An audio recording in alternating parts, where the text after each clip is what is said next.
तो कैसे हैं आप सब दोस्तों। चलिए तो आपको जैसे जैसे याद शक्ति बैच के जो वीडियो प्रोवाइड कर रहा हूँ वो प्लेलिस्ट में ऐड भी कर रहा हूँ। और यहाँ पे जो है 2 चैप्टर तो हमने ऑलरेडी कंप्लीट कर दिए। और आपका सबसे ज़्यादा इम्पोर्टेंट अभी तक का जो है क्वेश्चन, सबसे ज़्यादा इम्पोर्टेंट चैप्टर जहाँ पे क्वेश्चन आता ही आता है, और क्वेश्चन आता है तो 10 नंबर तक तो आ ही जाता है। ठीक है, तो बड़े ही ध्यान से इस चैप्टर को करना। ठीक है, इस चैप्टर में से क्वेश्चन आता रहा है तो अच्छे से करना, और बहुत ही इंपॉर्टेंट चैप्टर है। ठीक है, तो आपका रिडिम्पशन ऑफ प्रेफरेंसेस का याद शक्ति बैच जो है हम स्टार्ट करते हैं। ठीक है, फिर से एक बार याद करा दूँ, याद शक्ति बैच में आपको रिवीजन करवाया जा रहा है। ठीक है, पूरा चैप्टर नहीं करवाया जा रहा है। पूरा चैप्टर के लिए ऑलरेडी वीडियो प्रोवाइड कर दिया है, जहाँ पे कॉन्सेप्ट प्लस इलुस्ट्रेशन सारे, प्रैक्टिकल क्वेश्चन सारे करवा दिए गए। ठीक है, अगर वो देखना चाहते हैं तो उसकी प्लेलिस्ट की लिंक भी डिस्क्रिप्शन में है। और प्लस याद शक्ति बैच में जितने भी वीडियोस मैं प्रोवाइड कर रहा हूँ वो एक प्लेलिस्ट में ऐड कर रहा हूँ, तो उसकी भी प्लेलिस्ट की लिंक डिस्क्रिप्शन में। ठीक है, तो डिस्क्रिप्शन में आपको 2 प्लेलिस्ट की लिंक देखने को मिल जाएगी। एक तो आपका जो है रेगुलर जो आपका प्रोवाइड कर रहा हूँ वो, ठीक है, एंड आपका याद शक्ति बैच की लिंक। ठीक है, तो 2 लिंक है।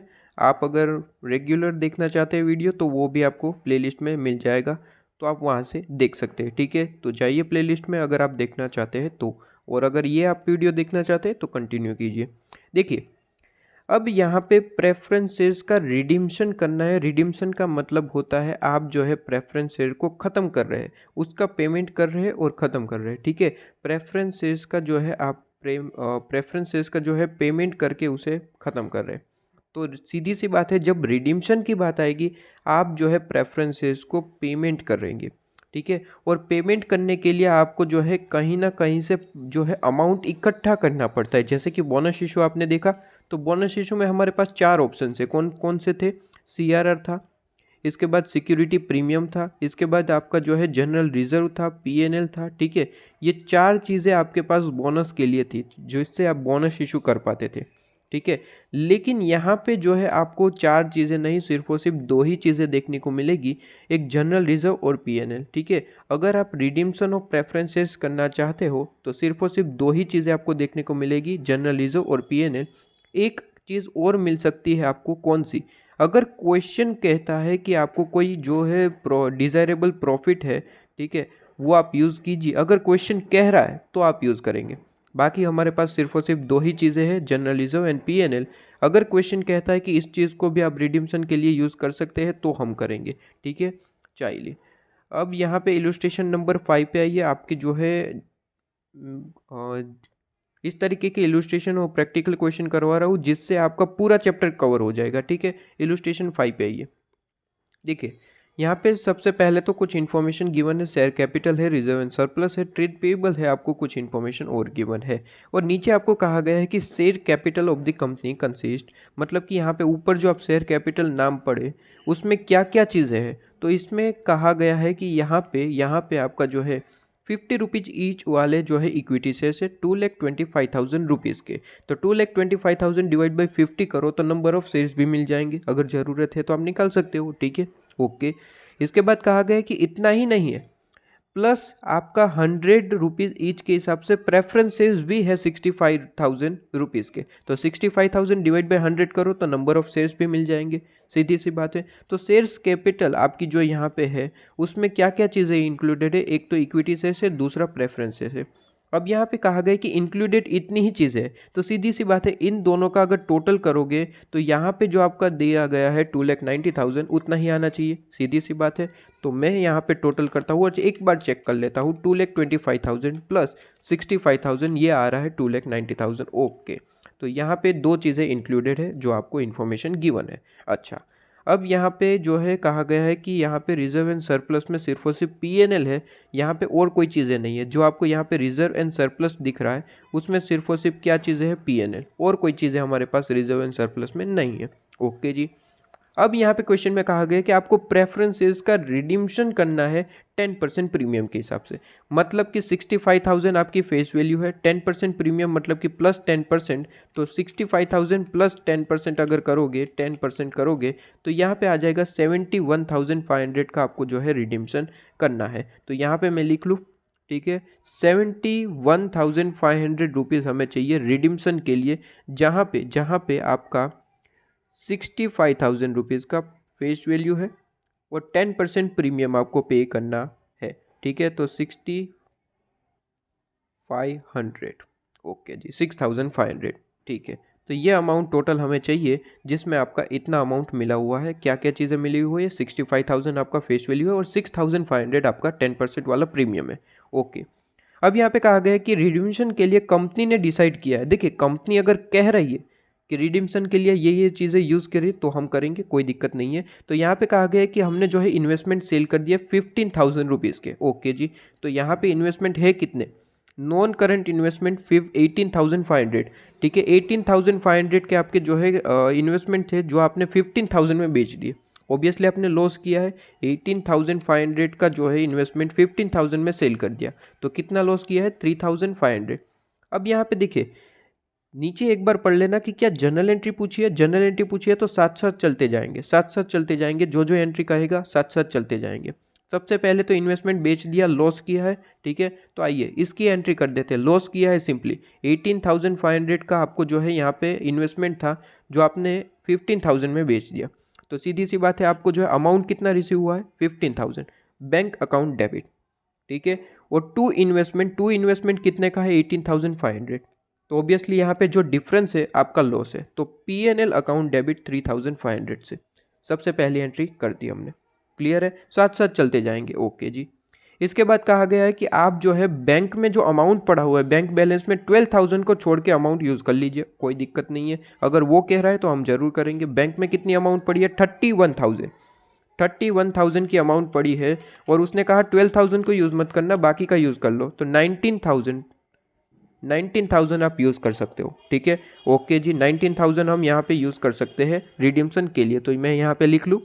ठीक है, कोई दिक्कत है किसी को? कोई भी नहीं। ठीक है, 19,000 का अमाउंट हम यहाँ पे यूज़ कर सकते हैं। सबसे पहला तो हमें ये मिल गया, और यहाँ पे 15,000 का ये भी हम अमाउंट यूज़ कर सकते हैं। ठीक है, तो इसे भी लिख लेते हैं। 15,000 का अमाउंट ये भी मिल चुका, एक इन्वेस्टमेंट से मिल चुका, एक आपका जो है बैंक बैलेंस से यहाँ पे अमाउंट मिल चुका है। ओके, इसके बाद यहाँ पे ओके, जो 15,000 और 12,000 अब हमें मिल चुके हैं। अब यहाँ पे देखते हैं आगे क्या कहा है।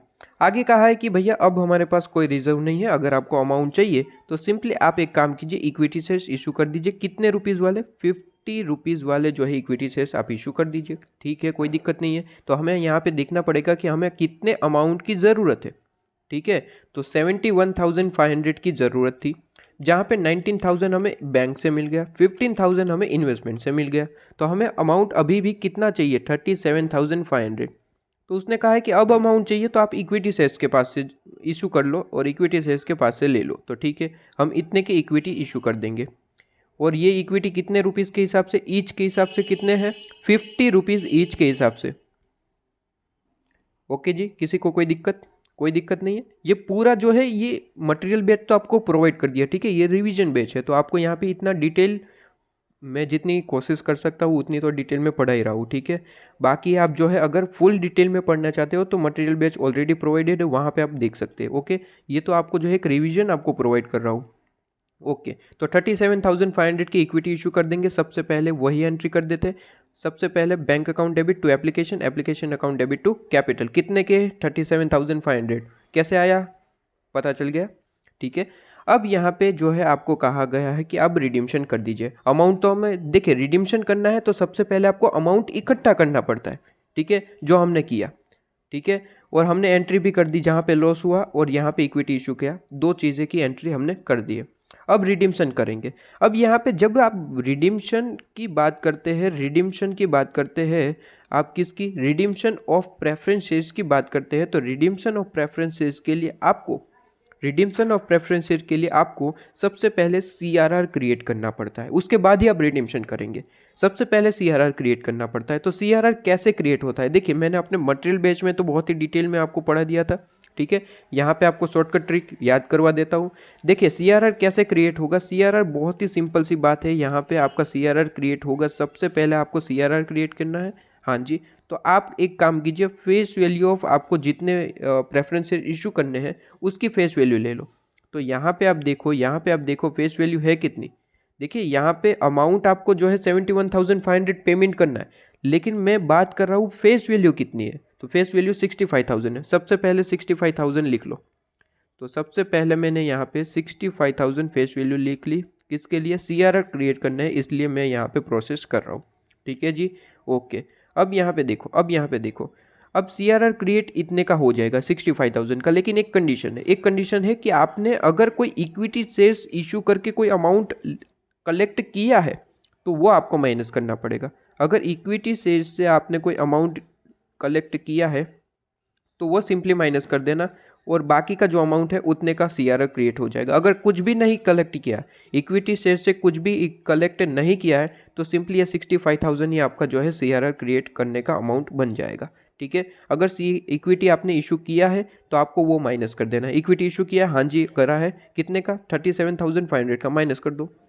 जितना अमाउंट आपने कलेक्ट किया है इक्विटी शेयर इशू से, वो आपको माइनस करना है 37,500 का। ठीक है, तो ये मैंने आपको यहाँ पे माइनस कर दिया। तो 65,000 माइनस 37,500 आपका जो है यहाँ पे आ जाएगा 27,500। ये आपका अमाउंट का CRR सबसे पहले क्रिएट करेंगे, उसके बाद आप रिडीम्शन करेंगे। ठीक है, तो CRR आप कितने का क्रिएट करेंगे? 27,500 का। आप देखिए यहाँ पे CRR क्रिएट करा है। CRR जो है आप यहाँ पे क्रिएट करेंगे PNL टू CRR। क्रिएट है, क्लियर है? ठीक है, जैसे कि मैंने यहाँ पे CRR क्रिएट करने के लिए ऑलरेडी मैंने आपको बता दिया कि हमारे रिडीम्शन और प्रेफरेंस शेयर के लिए सिर्फ और सिर्फ दो ही चीज़ें होती है। कौन सी? एक जनरल रिजर्व होता है और एक PNL होता है।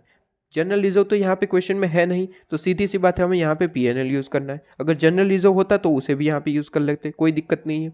ठीक है, हमें तो अमाउंट चाहिए CRR के लिए। हमारे पास दो ऑप्शन है, PNL और जनरल रिजर्व, जो चाहे वो यूज़ कर लो। कोई दिक्कत है? कोई भी दिक्कत नहीं है। ठीक है जी, कोई दिक्कत है? कोई दिक्कत नहीं है। अब सिंपली इसके बाद आप जो है यहाँ पे अमाउंट देख लीजिए 27,500 CRR हमने क्रिएट कर दिया। अब इसके बाद जो है सीधे सीधे आप रिडीम्शन कर देंगे। आप रिडीम्शन करेंगे कैपिटल डेबिट और premium debit to holder. Holder आपका जो है उसे पेमेंट कर देंगे holder debit to bank. Holder debit to bank 71,500। Payment तो पूरा करना है ना। CRR जो है फेस वैल्यू पे आपका जो है कैलकुलेशन होता है, लेकिन पेमेंट तो पूरा करेंगे 71,500। क्लियर है? इसके बाद लास्ट में प्रीमियम का अमाउंट भी आप जो है PNL में डालना भूलना मत। ठीक है, PNL आपका अकाउंट डेबिट टू प्रीमियम। ये कौन सा प्रीमियम है? ये आपने रिडीम्शन प्रीमियम से किया ना, वो अमाउंट आपको PNL से आपको जो है लेना है। क्लियर है? ओके जी। इसके बाद आपको सिंपली आ जाइए इलुस्ट्रेशन नंबर आप आ जाइए 8 पे।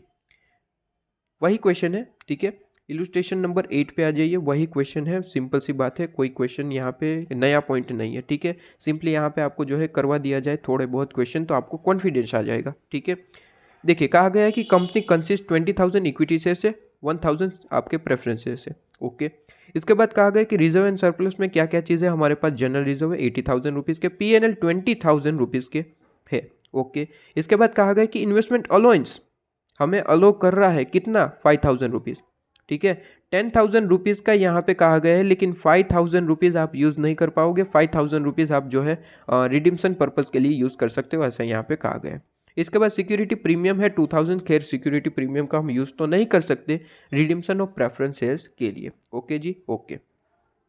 इसके बाद कहा गया कि कैश एट बैंक जो है वो 98,000 है। कैश एट बैंक का भी यूज़ नहीं कर सकते। इलुस्ट्रेशन 5 में उसने कहा था कि बैंक बैलेंस का यूज़ करो, इसलिए किया था। ठीक है, अगर इस क्वेश्चन में भी कहेगा कि आप जो है इसका अमाउंट का यूज़ कर सकते हो तो करेंगे, अन्यथा हम यूज़ नहीं कर सकते। यूज़ हम सिर्फ और सिर्फ दो ही चीज़ों का कर सकते हैं, PNL और जनरल रिजर्व। ठीक है, जनरल रिजर्व। ठीक है, और तीसरी चीज़ अगर क्वेश्चन कहता है तो वो चीज़ें यूज़ करेंगे। जैसे कि यहाँ पे कहा है कि 5,000 का यूज़ कर सकते हो तो कर सकते हैं। ठीक है, कोई दिक्कत नहीं है। इसके बाद कहा गया कि प्रेफरेंसेस को आप रिडीम करना है 10% प्रीमियम के हिसाब से। तो प्रेफरेंसेस का कितने अमाउंट का है? 1,000 इंटू 100, तो ये आपका है 1 लाख। 1 लाख प्लस 10%, मतलब कि 1,10,000 रुपीज़ आपको प्रेफरेंस शेयर होल्डर को पेमेंट करने हैं टोटल। ठीक है जी, ओके। इसके बाद कहा गया है कि डायरेक्टर हैज़ एम्पावर टू आप मेक फ्रेश इशू, मतलब कि अगर आप ज़रूरत पड़ी तो इक्विटी शेयर्स भी आप इशू कर सकते हो, कोई दिक्कत नहीं है। ओके जी। इसके बाद कहा गया है कि आप एक काम कीजिए, यहाँ पे जो जनरल रिजर्व में अमाउंट पड़ा हुआ है ना 80,000, उसमें से 20,000 का यूज़ मत करना, बाकी का यूज़ कर सकते हो। अगर क्वेश्चन ने कहा है तो वैसा ही करना पड़ेगा। बेसिकली जनरल रिजर्व पूरा यूज़ कर सकते हो, ठीक है, जनरल रिजर्व पीएनएल पूरा यूज़ कर सकते हो, लेकिन अगर क्वेश्चन कह रहा है तो फिर आपको मान लेना है, 20,000 आप यूज़ नहीं करेंगे, मतलब कि यहाँ पे सिर्फ और सिर्फ 60,000 रुपीज़ का यूज़ करेंगे, ठीक है। 80,000 रुपीज़ का यूज़ नहीं करेंगे, 60,000 ही आपको अलाउेबल है। कहा गया कि 5 जनरल एंट्री, ठीक है जी। सबसे पहले तो यहाँ पे जो जो चीज़ें हम यूज़ कर सकते हैं, कितने अमाउंट की इक्विटी इशू करने पड़ेगी वो देख लेते हैं, ठीक है जी। सबसे पहले तो हमें अमाउंट चाहिए कितना, तो यहाँ पे 1 लाख फेस वैल्यू के शेयर से प्रेफरेंसेस, ठीक है, और 10% प्रीमियम मतलब कि 10,000। टोटल हमें पेमेंट करना कितना है, टोटल हमें पेमेंट करना है 1,10,000 रुपीज़ का, जिसके लिए हमें अमाउंट कलेक्ट करना स्टार्ट करते हैं। सबसे पहले जनरल रिजर्व में से यूज़ कर लेते हैं, जहाँ पे आपको कहा गया है कि 80,000 अमाउंट है, लेकिन 60,000 का ही यूज़ कर सकते हो, तो ठीक है 60,000 ही लिखेंगे, ठीक है। यहाँ पे थोड़ा सा रिवीजन है तो थोड़ा सा फास्ट चल रहा हूँ, बाकी हमारे जो मटेरियल बैच है जो आपको प्रोवाइड कर रहा है फिर फ्रीली अवेलेबल है, ठीक है, तो वो आप देख सकते हैं अगर क्वेश्चन में डाउट है तो। ओके, इसके बाद आपको कहा गया कि इन्वेस्टमेंट पीएनएल में आपका 20,000 अमाउंट पड़ा हुआ है, तो वो 20,000 यूज़ करेंगे। इसके बाद अगर आपको कुछ कहा गया है कि यूज़ करो तो करेंगे, बाकी हमें अलाउेंस नहीं है। इसमें कहा गया है कि इन्वेस्टमेंट आप जो है 5,000 का अलाउेबल है, यूज़ कर सकते हो। यहाँ पे 20,000 भी हमने यूज़ कर लिया है, बीएनएल था, ठीक है, जनरल रिजर्व, और ये 5,000 भी यूज़ कर सकते हो, तो ये 5,000 भी हमने माइनस कर दिया। तो अभी भी हमें कोई अमाउंट चाहिए क्या, तो हम देख लेते हैं अमाउंट अगर चाहिए तो 1,10,000 यहाँ पे है, 1,10,000 माइनस 60,000 माइनस 20,000 माइनस 5,000। अभी भी अमाउंट चाहिए क्या, हाँ जी 25,000 रुपीज़ का अभी भी हमें अमाउंट चाहिए। तो यहाँ पे कहा गया है कि डायरेक्टर को पावर दी गई है कि अगर यहाँ पे कोई अमाउंट चाहिए रिडीम्पशन के लिए तो सिंपली आप जो है इक्विटी शेयर्स इशू कर सकते हो। तो इतने के हम इक्विटी शेयर्स इशू कर देंगे। तो सबसे पहले इक्विटी की एंट्री कर देते हैं। तो यहाँ पे आप देख सकते हैं bank account debit to equity share capital, ठीक है। सर यहाँ पे एक डाउट है, हाँ जी बोलिए। सर आपने इलुस्ट्रेशन 5 में जो है 2 एंट्री लिखवाई, जब इक्विटी शेयर इशू किया तो आपने वहाँ पे एंट्री लिखवाई bank account debit to application, application debit to यहाँ पे कैपिटल, ठीक है। ये 2 एंट्री आपने करवाई थी, हाँ जी।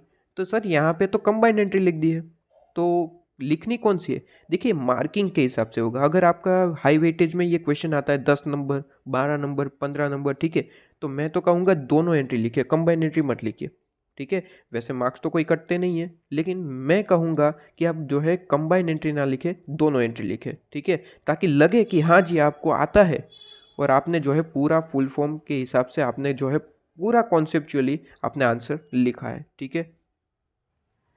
अब आपने जो है इक्विटी शेयर्स की एंट्री कर दी। सबसे पहले तो जो हमें पता चलता है हम उस तरीके से जो है एंट्री करते जा रहे हैं, ठीक है जी। यहाँ पे कोई इन्वेस्टमेंट तो हमने जो है सस्ते में बेचा नहीं है जो इससे लॉस हो, जो हमें एंट्री करे, जैसे कि इलुस्ट्रेशन 5 में हमने करी थी, ठीक है। यहाँ पे कोई इन्वेस्टमेंट हमने जो है सोल्ड नहीं किया है, ठीक है, जो लॉस पे सोल्ड करते हैं। अच्छा, वहाँ पे एक और चीज़ देखना, ये रिविजन बेस है तो हर एक आपको छोटा मोटा पॉइंट आपको बताना चाहिए। देखिए क्वेश्चन एक तरीके से इक्वेशन ऐसा आया था, पास्ट ईयर का ही क्वेश्चन है, जहाँ पे आपको यहाँ पे दे रखा था कि आपका जो है अमाउंट मार्केट प्राइस दे रखा था 20,000 है, इन्वेस्टमेंट में ही बता रखा था, ठीक है। लेकिन यहाँ पे याद रखिए जो आपकी बुक में वैल्यू है उस वैल्यू को ही आप कंसीडर करेंगे, ठीक है, इसको कंसीडर नहीं करना है। ये एक छोटा सा पॉइंट था जो आपको बता दिया गया, आपको कंफ्यूज करने के लिए जो है पेपर में इस तरीके का अमाउंट दे रखा था, तो हमें वो नहीं देखना है, हमें जो अमाउंट हमने बैलेंस शीट में जो शो कर रहा है वही अमाउंट देखना है, ठीक है। आ जाइए, अब यहाँ पे जो है, अब यहाँ पे जो है हमने यहाँ पे अमाउंट तो क्रिएट कर लिया, इक्विटी शेयर से अमाउंट कलेक्ट कर लिया। अब सारा अमाउंट हमारे पास आ चुका है, सारा अमाउंट हमारे पास आ चुका है। अब सिंपली आपको रिडीम्शन करना है, और रिडीम्शन करने के लिए आपको क्या याद आना चाहिए, CRR, ठीक है। आइए CRR क्रिएट कर लेते हैं, उसके बाद ही रिडीम्शन हो पाएगा। चलिए, तो CRR क्रिएट करते हैं, CRR क्रिएट करते हैं, ओके। ये RRR मूवी नहीं है, ये CRR मूवी है, ठीक है जी। आइए, CRR क्रिएट करने के लिए सबसे पहले मुझे बताइए फेस वैल्यू लेना पड़ेगा, ठीक है। किसकी फेस वैल्यू, जिसका रिडीम्शन कर रहे हो, तो रिडीम्शन आप जो है यहाँ पे कौन से प्रेफरेंस शेयर, कितने प्रेफरेंस शेयर्स का कर रहे हो, यहाँ पे 1,000 प्रेफरेंस शेयर को कर रहे हो, और उसकी जो है 100 रुपीज़ ईच के हिसाब से, ठीक है। 1,000 इंटू 100 रुपीज़ ईच के हिसाब से ये आपका अमाउंट आ गया 1 लाख, क्लियर है।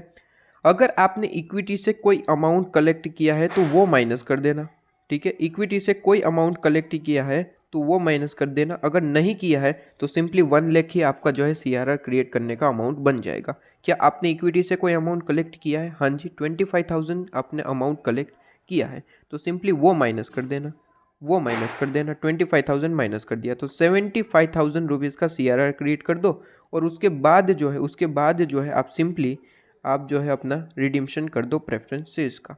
ओके जी, आइए देखिए। सबसे पहले तो आपने जो है यहाँ पे CRR 75,000 का क्रिएट करना है। बताओ कहाँ से यूज़ करोगे? यहाँ पे कहा तो है 60,000 यूज़ करेंगे, 20,000 यूज़ करेंगे, 5,000 यूज़ करेंगे, 75,000 हो गया, ठीक है। CRR के लिए सिर्फ और सिर्फ 2 ही चीज़ें यूज़ कर सकते हो, जनरल रिजर्व एंड PNL, और तीसरी क्वेश्चन ने कहा है तो यूज़ करेंगे।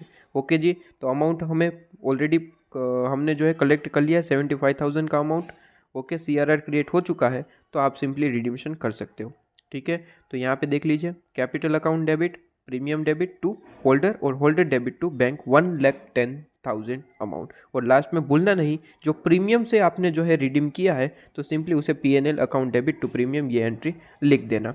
बेसिकली ये प्रीमियम जो है वो आप किसी से भी ले सकते हो। आपको कई सॉल्यूशन में यहाँ पे जनरल रिजर्व भी दिखेगा, कई सॉल्यूशन में प्रीमियम भी दिखेगा। अगर आपके पास प्रीमियम का कोई अमाउंट पड़ा हुआ है क्वेश्चन में तो वो भी यूज़ कर सकते हैं, कोई दिक्कत नहीं है। प्रीमियम में कोई दिक्कत नहीं है, दिक्कत CRR में है, ठीक है। CRR में सिर्फ और सिर्फ 2 ही चीज़ें की लिमिट है आपके पास, जनरल रिजर्व और PNL। बाकी यहाँ पे कोई दिक्कत नहीं है। अगर आप यहाँ पे जनरल रिजर्व लेना चाहें, यहाँ पे PNL लेना चाहिए, कोई दिक्कत नहीं है, ठीक है। लेकिन ICM मॉड्यूल की ट्रिक क्या रही है कि अगर आपके पास PNL में सफिशिएंट अमाउंट पड़ा हुआ है तो PNL लेते हैं। वैसे कोई गलत नहीं है, आप जनरल रिजर्व लिए, ठीक है। लेकिन PNL में अगर सफिशिएंट अमाउंट पड़ा हुआ है तो वही ले लीजिए। अगर सफिशिएंट अमाउंट नहीं है तो फिर आप जो है दूसरे पे स्विच कर सकते हो, जनरल रिजर्व या फिर कोई भी अदर जो अभी आपके पास रिजर्व पड़ा हुआ है, ठीक है। बेसिकली यहाँ पे क्वेश्चन आज तक ऐसा नहीं आया है कि जनरल रिजर्व और PNL के अलावा कुछ आपको लेना पड़े, ठीक है। PNL में सफिशिएंट अमाउंट नहीं होता है तो जनरल रिजर्व में तो होता ही है, ठीक है। तो ये 2 चीज़ों में से कुछ भी आप ले सकते हैं, कोई दिक्कत नहीं है। अब इसके बाद आइए आप जो है इलुस्ट्रेशन नंबर 9 पे ही आइए। इसके बाद 10 करवाना है तो आपका सारा कॉन्सेप्ट खत्म। इसके बाद और 2 क्वेश्चन करवाने हैं लेकिन वो जल्दी जल्दी करवाने हैं जी। इसके बाद यहाँ पे कहा गया है कि इलुस्ट्रेशन 9 में कहा गया कि 50,000 प्रेफरेंस शेयर है, 70 पेड अप है, फुल्ली पेड अप नहीं है, ठीक है। और याद रहे जब तक फुल्ली पेड अप ना हो आप उसका रिडीम्शन नहीं कर सकते। रिडीम्शन करने के लिए आपकी एक कंडीशन है कि आपके जो है शेयर्स फुल्ली पेड अप होने चाहिए, तभी जाके आप जो है उसका रिडीम्शन कर सकते हैं। ओके जी, इक्विटी शेयर्स है आपके वो तो फुल्ली पेड अप है, कोई दिक्कत नहीं है। इसके बाद सिक्योरिटी प्रीमियम है, CRR आपके पास है, जनरल रिजर्व है और बैंक है। ओके, इसके बाद आपको यहाँ पे कहा गया है कि आपने जो है प्रेफरेंसेस का रिडीम्शन करने के लिए 5% प्रीमियम पे करना, मतलब कि 5% प्रीमियम के हिसाब से आपको रिडीम्शन करना है। ओके जी, तो यहाँ पे 50,000 है, 100 रुपीज़ ईच के हिसाब से हो गया आपका यहाँ पे 50 लाख अमाउंट, ठीक है। और उसमें 5% आप प्रीमियम भी पे करना, ठीक है, कोई दिक्कत नहीं, वो हम देख लेंगे। इसके बाद यहाँ पे कहा गया है कि इस रिडीम्शन पर्पज़ के लिए जो प्रेफरेंस शेयर का रिडीम्शन करने के लिए जो है आपने इक्विटी शेयर्स राइट इशू करे हैं, 50,000 इक्विटी शेयर्स आपने इशू करे हैं 100 रुपीज़ ईच के हिसाब से। यहाँ पे कहा गया कि 100 रुपीज़ ईच वाले शेयर 110 में आपने इशू करे हैं। अच्छा, कहा गया कि 20 रुपीज़ जो है आपने एप्लीकेशन में मंगवाए हैं, 35 रुपीज़ आपने अलॉटमेंट में इंक्लूडिंग प्रीमियम, मतलब कि 35 में आपका जो है प्रीमियम या 10 रुपीज़ प्रीमियम है ना, ये 10 रुपीज़ प्रीमियम जो है इसमें मिला हुआ है। ओके जी, इसके बाद कहा गया है कि आपका जो बैलेंस अमाउंट है वो 1 जन 2003 को है। अच्छा, हम बैलेंस शीट कौन सी बना रहे हैं? 2002 की मान के चलते हैं। 2002 2003 आपको कुछ भी मान सकते हैं, 2022 भी मान सकते हैं, 2032 भी मान सकते हो, ठीक है, वो हमारा मैटर नहीं है। अच्छा, तो यहाँ पे कहा गया कि 2003 की बात कर रहा है, जो लास्ट अलॉटमेंट है, फाइनल कॉल है, वो 2003 की बात कर रहा है। तो सिंपली मैं इसे काटा लगा दूंगा क्योंकि इसकी एंट्री जो है हम इस साल तो नहीं करने वाले। वो जब रिसीव होगा, कब रिसीव होने वाला है? 2003 में, तो इसकी एंट्री हम यहाँ पे नहीं करेंगे। बैलेंस अमाउंट की एंट्री आज यहाँ पे नहीं होने वाली है, ठीक है। वो कब होने वाली है? 2003 में, यहाँ पे नहीं होगी क्योंकि हम यहाँ पे क्रिएट कर रहे हैं 31 मार्च 2002 के लिए बैलेंस शीट की इन्फॉर्मेशन, ठीक है। ओके, तो इसकी एंट्री नहीं करनी है, बाकी की 2 की कर देंगे, एप्लीकेशन और अलॉटमेंट। ओके जी, इसके बाद यहाँ पे कहा गया है कि आपको जो है सिंपली इसका प्रेफरेंसेस का रिडीम्शन करना है। और हमने यहाँ पे कहा है एक इम्पोर्टेंट बात, इसने कहा है कि फुलफिल जो जितनी भी नेसेसरीज कंडीशन है रिडीम्पशन के लिए वो फुलफिल कर दी है कंपनी ने। अच्छा, तो यहाँ पे कंडीशन मैंने क्या बताई कि आपके फुल्ली पेड अप शेयर्स होने चाहिए। और यहाँ पे क्वेश्चन ने कहा दिया है कि नेसेसरीज जो कंडीशन है वो फुलफिल कर दिया है। मतलब कि इसका मतलब क्या हुआ कि ये जो 70 रुपीज़ अभी पेड अप दिख रहे हैं उसे जो है पहले कंपनी ने जो 30 रुपीज़ मंगवाने बाकी है वो पहले कलेक्ट कर लिए, उसके बाद ही रिडीम्पशन किया है। ओके जी, तो 30 रुपीज़ जो पहले कलेक्ट किया है उसकी जर्नल एंट्री कर देते हैं, ठीक है, उसके बाद रिडीम्पशन की बात करेंगे। अच्छा चलिए, 30 रुपीज़ आपके फाइनल कॉल ही से, ठीक है, फाइनल कॉल ही है बाकी है। ओके, लास्ट होता है, इसे फाइनल कॉल ही कहते हैं, फाउंडेशन लेवल पे पढ़ के हरे। तो 30 रुपीज़ फाइनल कॉल मंगवाना बाकी है। सबसे पहले क्या होगा, मंगवाएंगे final call account debit to equity share capital, ठीक है, कितने अमाउंट से 50,000 इंटू 30 बाकी है ना 100 में से, तो इंटू 30, तो यहाँ पे 50,000 इंटू 30 ये आपका अमाउंट आ जाएगा 15 लाख रुपीज़, ठीक है।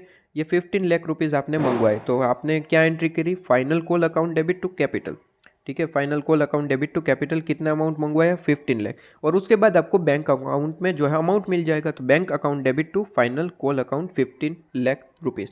क्लियर है, सबसे पहले हमने ये एंट्री कर दी, सारी कंडीशन फुलफिल हो चुकी है। अब रिडीम्पशन करेंगे। अब रिडीम्पशन करना है तो सिंपली आपको जो है CRR क्रिएट करना पड़ेगा, और CRR के लिए हमारे पास दो ही चीज़ें हैं। कौन सी, एक तो आपका जो है PNL और दूसरा जनरल रिजर्व, और तीसरी अगर क्वेश्चन कहता है कि कुछ अमाउंट यूज़ कर सकते हो तो करेंगे। यहाँ पे क्वेश्चन ने कुछ भी ऐसा नहीं कहा है, सिंपली हमने जो है इक्विटी इशू करे है वही बहुत है इसने कहा है, बाकी हम कुछ यहाँ पे यूज़ नहीं कर सकते। ओके, तो अब मुझे बताना है यहाँ पे कितना अमाउंट हमें चाहिए। तो 50,000 इंटू 100 अमाउंट हमें कितना चाहिए, आपको जो है पेमेंट कितना करना है ये बताओ। तो ये आपने कहा 50 लाख रुपीज़ का पेमेंट तो करना ही करना है, 5% प्रीमियम के हिसाब से पेमेंट करना है, ठीक है, इसमें 5% प्लस प्रीमियम भी पे करना है 5%। ओके जी, तो 50 लाख प्लस 5% आपको टोटल शेयर होल्डर्स को, प्रेफरेंस शेयर होल्डर को कितना पेमेंट करना है, 52,50,000 अमाउंट पे करना है। क्लियर है, ओके जी। अब यहाँ पे जो है आपने इसका अमाउंट कहाँ से कलेक्ट किया होगा, इसका अमाउंट आपने कलेक्ट किया होगा जनरल रिजर्व में से, PNL में से, ठीक है, और आपने अमाउंट कलेक्ट किया है यहाँ पे इक्विटी शेयर इशू करके। अब यहाँ पे बात हमेशा याद रखना, यहाँ पे क्वेश्चन में ये नहीं कहा है कि ज़रूरत पड़े तो इक्विटी इशू करना, क्वेश्चन ने ये कहा है कि हमने इक्विटी इशू कर ही दी है, ठीक है। तो सबसे पहले एक काम करो, इक्विटी से जो भी अमाउंट मिला है वो पहले यहाँ पे रिडीम कर लो, इक्विटी से जो अमाउंट मिला है वो सबसे पहले यहाँ पे यूज़ कर लो, और बाकी का अगर चाहिए तो PNL और जनरल रिजर्व तो है ही हमारे पास, ठीक है। आगे के क्वेश्चन में क्या होता था, सबसे पहले आप जो है यहाँ पे PNL माइनस करते थे, जनरल रिजर्व माइनस करते थे, और रिमेनिंग अमाउंट के लिए इक्विटी शेयर इशू करते थे। लेकिन यहाँ पे क्वेश्चन ने क्या कहा, क्वेश्चन ने कहा है कि ऑलरेडी हमने 50,000 इक्विटी शेयर्स इशू कर दिए हैं, 100 रुपीज़ ईच वाले, 110 रुपीज़ के हिसाब से कलेक्शन स्टार्ट कर दिया, ठीक है।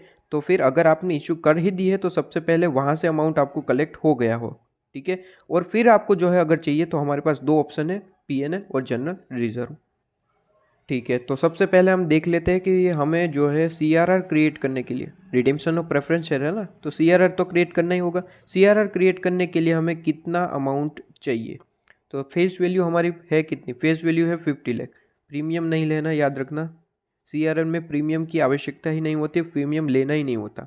अच्छा, 50 लाख यहाँ पे अमाउंट है आपका, यहाँ पे कहा गया। अगर आपने इक्विटी से कोई अमाउंट कलेक्ट किया है, वर्ड पे ध्यान दे रहा, अभी तक मैं वर्ड आपको जो है ध्यान नहीं दे ला रहा था, लेकिन यहाँ पे इस क्वेश्चन में आपको जो है ध्यान देना पड़ेगा। अगर इक्विटी से कोई अमाउंट आपने कलेक्ट किया है तो वो सिंपली यहाँ पे माइनस करना है, ठीक है। अब याद रहे CRR के लिए प्रीमियम जो है वो अलाउेबल नहीं है, प्रीमियम का अमाउंट कोई भी हो, ठीक है, प्रीमियम का अमाउंट आप यूज़ नहीं कर सकते CRR के लिए। अच्छा, अब सबसे पहले यहाँ पे देखो, आपने इक्विटी शेयर इशू करे है तो सबसे पहले इसकी जर्नल एंट्री लिख देना, ठीक है, सबसे पहले इसकी जर्नल एंट्री लिख देना, क्योंकि यहाँ पे ये नहीं कहा है कि ज़रूरत पड़े तो इशू करना, यहाँ पे कहा है कि रिडिम्पशन पर्पस के लिए हमने इशू ऑलरेडी कर दिए, तो ठीक है, तो उसकी एंट्री कर देते, सबसे पहले एप्लीकेशन की एंट्री कर देंगे, ठीक है, और दूसरी एंट्री करेंगे आप अलॉटमेंट की। फाइनल कॉल की एंट्री आज नहीं होगी, ठीक है, 2003 में होगी। ओके, अच्छा, तो यहाँ पे देखो, यहाँ पे आपको जो है एप्लीकेशन शेयर कैपिटल, ठीक है, bank account debit to application, application debit to capital 10 lakh रुपए, और अलॉटमेंट में आपको प्रीमियम भी था, तो allotment account debit to capital to premium 5 lakh rupees premium है, ओके। और फिर bank account debit to allotment आपका 17,50,000। जैसे कि मैंने कहा फाइनल कॉल यहाँ पे नहीं आने वाला है, ठीक है। तो यहाँ पे आप देख सकते हैं फाइनल कॉल की एंट्री नहीं है, ठीक है, ओके। अब यहाँ पे सिंपली हमें जो है क्या करना है, सिंपली हमें यहाँ पे इक्विटी शेयर्स का इशू जो अमाउंट है वो माइनस कर देना है। बताऊँ मुझे कि इक्विटी शेयर्स से आपने कलेक्ट कितना किया। देखिए कुछ स्टूडेंट बोलेंगे 50,000 इक्विटी शेयर्स इशू करे 110 के हिसाब से, तो ये माइनस कर देते हैं इसका इंटू करके। गलत बात, मैं वर्ड बोल रहा हूँ कि आपने इक्विटी शेयर्स से कलेक्ट कितना किया अमाउंट, ठीक है। तो आपको यहाँ पे देखना है कि इस साल आपने इक्विटी शेयर्स से कितना अमाउंट कलेक्ट किया है, वो भी कौन सा इक्विटी शेयर्स, रिडीम्शन के लिए अगर आपने इक्विटी शेयर्स इशू करे वो इक्विटी शेयर्स, ठीक है। ऐसे ही आपने कोई इक्विटी शेयर्स इशू करे है तो उसका अमाउंट हमें यहाँ पे नहीं माइनस करना है। हमने यहाँ पे कौन सा अमाउंट माइनस करना है, सिर्फ और सिर्फ इक्विटी शेयर्स आपने जो है किसी रिडीम्शन पर्पज़ के लिए, रिडीम्शन ऑफ प्रेफरेंस शेयर्स के पर्पज़ के लिए इशू किए थे वो माइनस करना है, ठीक है। तो यहाँ पे तो आपने रिडीम्शन के लिए इक्विटी शेयर इशू करे थे और कितना अमाउंट कलेक्ट किया है, तो यहाँ पे हमेशा याद रखिए शेयर कैपिटल वाला अमाउंट लेना, ठीक है। प्रीमियम हमें अलोएबल नहीं होता है, 2-3 बार रिपीट कर चुका हूँ कि प्रीमियम अलोएबल नहीं होता है। यहाँ पे आपको जो है कैपिटल अमाउंट वाला अमाउंट जो कलेक्ट किया है वो आपको लेना होता है। तो इक्विटी शेयर से कितना अमाउंट कलेक्ट किया है, 10 लाख प्लस 12,50,000। तो 10 लाख अमाउंट क्रिएट किया, 10 लाख कलेक्ट किया है एप्लीकेशन से और 12,15,000 कलेक्ट किया है अलॉटमेंट से। तो टोटल हमने कलेक्ट कितना किया है इक्विटी शेयर से, कलेक्ट किया है इक्विटी शेयर से हमने 22,50,000, ओके, 22,50,000। किसी को कोई डाउट है तो आप जो है मटेरियल बेच देख सकते हैं, ठीक है। तो ये माइनस कर दूंगा 50 लाख में से, तो 27,50,000 का CRR हम क्रिएट करेंगे, ठीक है। और CRR क्रिएट करने के लिए हमारे पास सिर्फ और सिर्फ दो ही चीज़ें होती है, कौन सी, PNL और जनरल रिजर्व, ठीक है, और जनरल रिजर्व। आप दो ही चीज़ें यूज़ कर सकते हैं। तो यहाँ पे हमारे पास क्या चीज़ें हैं, यहाँ पे कहा गया है कि हमारे पास जो है जनरल रिजर्व है, ठीक है। PNL की यहाँ पे बात नहीं करी गई, ओके। जनरल रिजर्व है ना, काम हो जाएगा। हमें कितना अमाउंट चाहिए, 27,50,000। जनरल रिजर्व में तो सफिशिएंट अमाउंट पड़ा हुआ है, 50 लाख है, ओके। तो CRR क्रिएट करेंगे जनरल रिजर्व में से।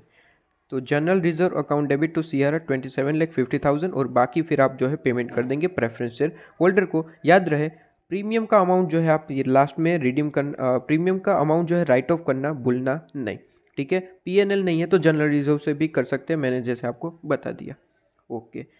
फिर बैलेंस शीट का अमाउंट तो आप तो समझ जाएंगे ना, ठीक है, कोई दिक्कत नहीं है। इलुस्ट्रेशन 10 देखिए, बहुत ही इंपॉर्टेंट इलुस्ट्रेशन है इसलिए मैं आपको करवा रहा हूँ। इलुस्ट्रेशन 10 जो है वो 9 से ही रिलेट करता है। यहाँ पे सिंपली एक पॉइंट ऐड कर दिया गया है। इसने कहा कि जो हमने यहाँ पे इलुस्ट्रेशन 9 में देखो, इसने जो कहा कि आपने ऑल नेसेसरी कंडीशन फुलफिल कर लिया, मतलब कि यहाँ पे आपने जो कितना अमाउंट मंगवा लिया था, 30 रुपीज़ मंगवा लिया था ना। यहाँ पे 50,000 आपने जो है जो फाइनल कॉल के 30 रुपीज़ मंगवाने थे, मतलब कि 50,000 इंटू 30 आपने मंगवा लिए थे। कितना आ रहा था, 15 लाख, जिसकी आपने एंट्री भी की थी, ठीक है, जिसकी एंट्री भी की थी, ये फर्स्ट एंट्री इसकी ही थी, दिख रहा, ठीक है। तो यहाँ पे जो एंट्री की थी उसकी बात कर रहा है, उसमें आपका कुछ यहाँ पे कहा गया है कि यहाँ पे क्या चीज़ कही गई कि जो आपने वो मंगवाए थे ना, उसमें से 200 जो शेयर्स की होल्डिंग वाले शेयर होल्डर है, जिनकी 2000 शेयर्स की होल्डिंग है, उन्होंने पेमेंट नहीं किया, ठीक है। वो 15 लाख में से ये 2000 शेयर्स के अमाउंट हमें नहीं मिले, ठीक है। तो इसने कहा है कि यहाँ पे उस अमाउंट को फॉरफिट कर दिया जाए, ठीक है, उस अमाउंट को फॉरफिट कर दिया जाए। फॉरफिट का मतलब होता है अगर आपने फॉरफिट कर दिए, ठीक है, तो उस पर आप रिडीम्शन नहीं करेंगे, रिडीम्शन का अमाउंट उस पर देना नहीं है, ठीक है। अच्छा, अब यहाँ पे देखो 15 लाख रुपीज़ आपने मंगवाए थे, ठीक है। 15 लाख किस तरीके से आए वापस बता रहा हूँ, एक बार रिपीट करता रहूँ, ठीक है, तो आपको याद रहता रहे। 50,000 है इंटू 30 रुपीज़ हमें मंगवाना था फाइनल कॉल के, 15 लाख अमाउंट बनता था। 15 लाख अमाउंट बनता था जो आपने यहाँ पे कहा कि एक 2000 शेयर्स की होल्डिंग वाले एक शेयर होल्डर है जिन्होंने पेमेंट नहीं किया इसका फाइनल कॉल का, ठीक है। तो कितना आ रहा है आपका 2000 इंटू 30, तो 2000 इंटू 30 आपका अमाउंट आ रहा है 60,000। 60,000 रुपीज़ का पेमेंट हमें नहीं मिला, हालांकि हमने मंगवाया पूरा था 15 लाख का, लेकिन 16,000 रुपीज़ का हमें पेमेंट नहीं मिला। तो हमें यहाँ पे 15 लाख में से 60,000 माइनस करना होगा, तो आपका यहाँ पे अमाउंट आएगा 14,40,000। क्लियर है। तो ये आपको बैंक में अमाउंट रिसीव हुआ। हालांकि हमने पूरा अमाउंट मंगवाया था 15 लाख, ठीक है। तो मंगवाने जब हम कॉल्ड अप करते हैं तो उसकी एंट्री क्या होती है, उसकी एंट्री क्या होती है, final call account debit to capital, ठीक है। वहां पे तो हम 15 लाख पूरा लिखेंगे क्योंकि हमने तो पूरा मंगवाया था। तो final call account debit to capital 15 lakh. लेकिन बैंक में कितना मिला, सिर्फ और सिर्फ 14 लाख 40,000। कितना मिला, सिर्फ और सिर्फ 14 लाख 40,000, ठीक है। और बाकी का जो है कॉल्स इन अरियर रहा, और ये कॉल्स इन अरियर को कहा गया कि हमने फॉरफिट कर लिया, ठीक है जी। तो पी आपका जो है यहाँ पे प्रेफरेंस कैपिटल कम हुआ होगा, ठीक है। तो कैपिटल अकाउंट डेबिट टोटल कितने का कैपिटल कम हुआ है, 2000 शेयर्स का, 2000 शेयर्स का 100 रुपीज़ वाले है, ठीक है। तो टोटल कैपिटल कितना कम हुआ प्रेफरेंसेस का, 2000 इंटू 100, ठीक है। कॉल्स इन अरियर कितना था, 60,000। तो आपने फॉरफिट कितना किया होगा, फॉरफिट देखिए फॉरफिट कितना होता है, किसका होता है, जितना अमाउंट आपने पे किया है, ठीक है। तो इसने कहा है कि लास्ट 30 रुपीज़ जो है वो पे नहीं किए, बाकी के 70 रुपीज़ तो पे किए हैं। जो पे किए हैं वो गए आपके हाथ से, वो कंपनी जो है फॉरफिट कर लेगी, मतलब कि अपने हिसाब में लिख देगी अपने प्रॉफिट में डाल देगी, आपको कोई अमाउंट नहीं मिलेगा, ठीक है। तो 30,000 आपने नहीं दिए तो वो कॉल्स इन अरियर में आएगा। आपने 70 रुपीज़ अभी तक पे किए थे, वो आपके हाथ से गए, फॉरफिट के नाम से जो है कंपनी के अकाउंट में चले जाएंगे 1,40,000, ठीक है जी। ओके, तो अब हमारे पास शेयर्स कितने हो गए, अब याद रहे, अब हमारे पास 50,000 शेयर्स नहीं रहे रिडीम्शन के लिए। अब हमें 2000 शेयर्स को तो रिडीम करना ही नहीं है क्योंकि फॉरफिट कर दिया। तो अब हमें कितने शेयर्स का रिडीम करना है, सिर्फ और सिर्फ 48,000, ठीक है। अब 50,000 पे नहीं करना है, ओके। और बाकी सारी चीज़ें यहाँ पे कहा गया है सेम है। अब यहाँ पे रिडीम्शन करके दिखाओ, हम करके दिखाएंगे, कोई दिक्कत नहीं। क्वेश्चन ने कहा है कि रिडीम्शन करके दिखाओ, हम अभी कर देते हैं, कोई दिक्कत नहीं है। चलिए, CRR क्रिएट करना पड़ेगा, प्रेफरेंसेस का रिडीम्शन है, CRR क्रिएट करना पड़ेगा, हाँ जी। तो देखिए CRR के लिए वही हमारी एक ही ट्रिक है, सिंपली कौन सी ट्रिक, फेस वैल्यू ले लो। फेस वैल्यू रिडीम्शन की कितनी है, इस बार फेस वैल्यू 50,000 इंटू 100 नहीं होगी, 48,000 होगी, क्योंकि शेयर्स के रिडीम्शन कितने करने हैं, सिर्फ और सिर्फ 48,000 के, ठीक है, इंटू 100। तो ये आपका आंसर आ गया 48 लाख। अगर आपने इसके लिए इक्विटी को इशू करे है, इक्विटी को इशू करे है तो उसका अमाउंट माइनस कर देना।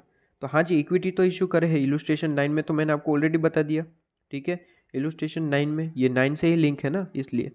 तो यहाँ पे 9 में हमने टोटल कलेक्शन कितना किया था, 12,50,000 और 10 लाख, इसका टोटल आ रहा था, इसका टोटल आ रहा था 22,50,000, 22,50,000, ओके। 22,50,000 हमने यहाँ पे कलेक्ट कर लिया है, तो 22,50,000 अमाउंट माइनस कर दिया जाए। तो यहाँ पे जो रिमेनिंग अमाउंट बच गया उसके लिए आप जो है CRR क्रिएट करेंगे। तो 48 लाख माइनस 22,50,000, तो ये आपका अमाउंट आ गया 25,50,000 रुपीज़ का CRR क्रिएट होगा।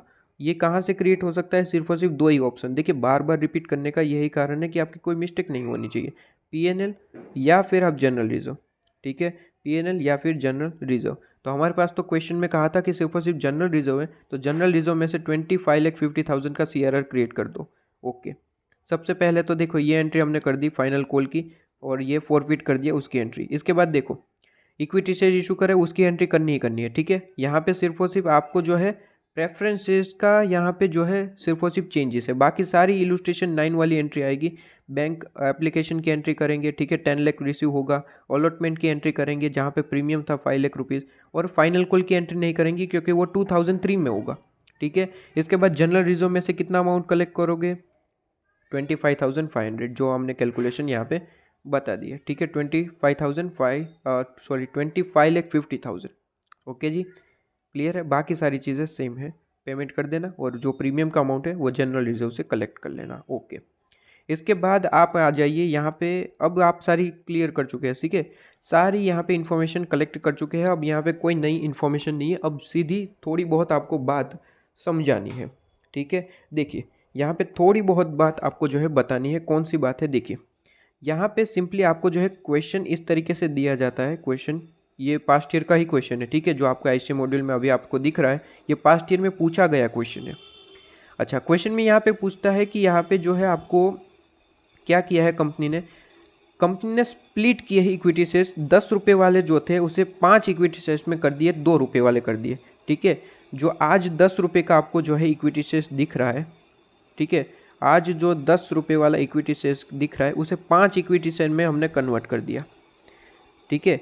₹10 वाला जो एक इक्विटी शेयर्स दिख रहा है उसे हमने 5 इक्विटी शेयर्स में कन्वर्ट कर दिया, ₹2 वाले कर दिए और यहाँ पे कर दिए यहाँ पे 5 इक्विटी शेयर्स।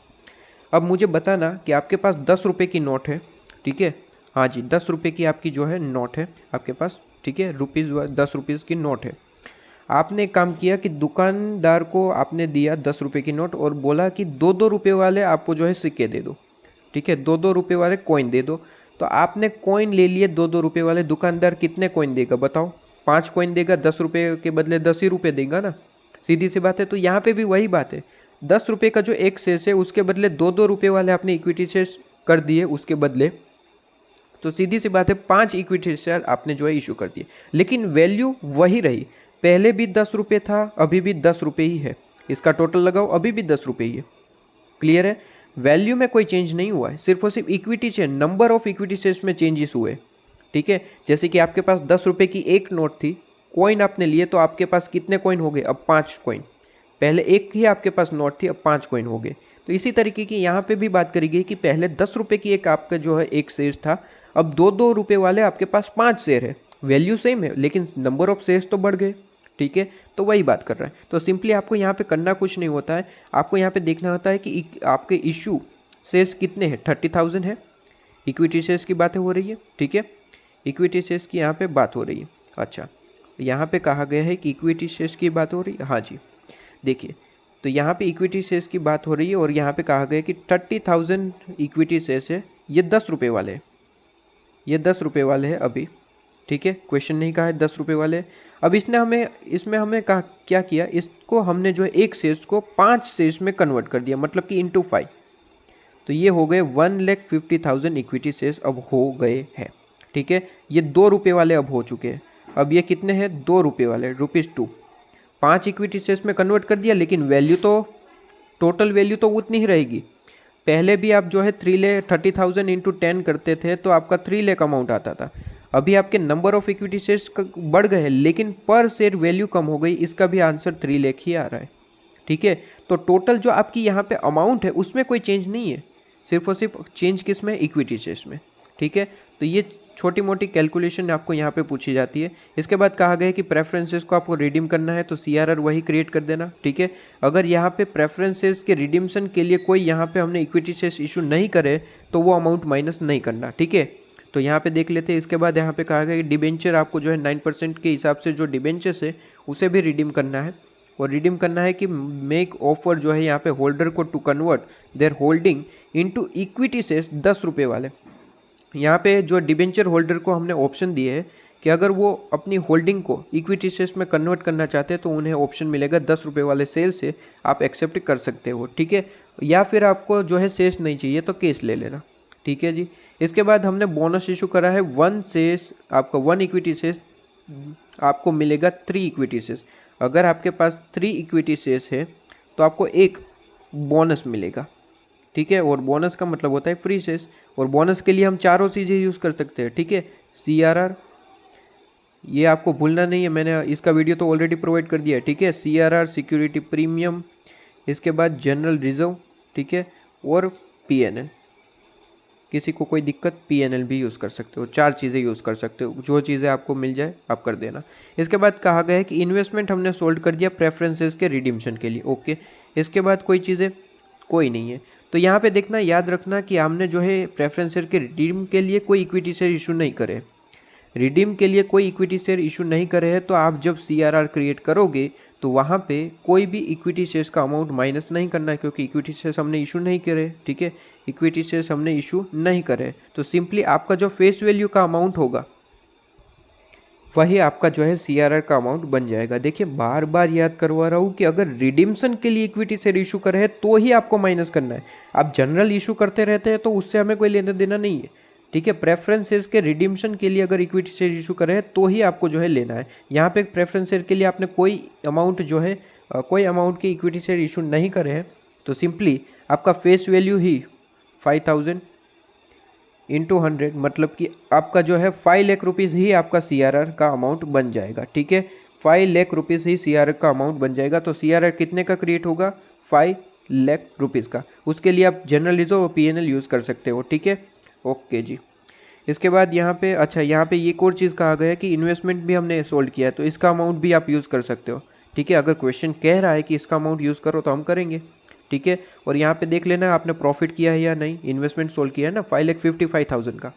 अच्छा, तो इन्वेस्टमेंट कहाँ पे, अच्छा ये रहा क्वेश्चन। देखो पास्ट ईयर में जो क्वेश्चन आया था बिल्कुल इस तरीके से, मार्केट वैल्यू दी रखी थी, मैंने अभी अभी आपको एक्सप्लेन किया था बीच में। ठीक है, ये वही क्वेश्चन है। देखो इन्वेस्टमेंट में आपको दो अमाउंट है, एक तो मार्केट वैल्यू है 5,80,000 और 4,90,000 हमारी जो बुक वैल्यू है।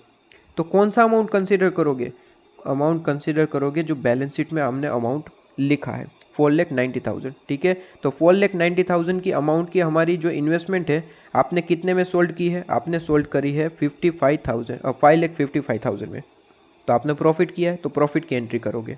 ठीक है, याद रहे मार्केट वैल्यू कंसिडर नहीं करोगे। ठीक है, क्वेश्चन बहुत ही इंपॉर्टेंट है, इसलिए मैंने बीच में भी एक्सप्लेन करा था, मुझे यह पता नहीं था कि यहाँ पे आपका जो है एक्सप्लेनेशन आएगा, तो 2 बार एक्सप्लेनेशन हो गए। अब आपकी मिस्टेक नहीं होनी चाहिए।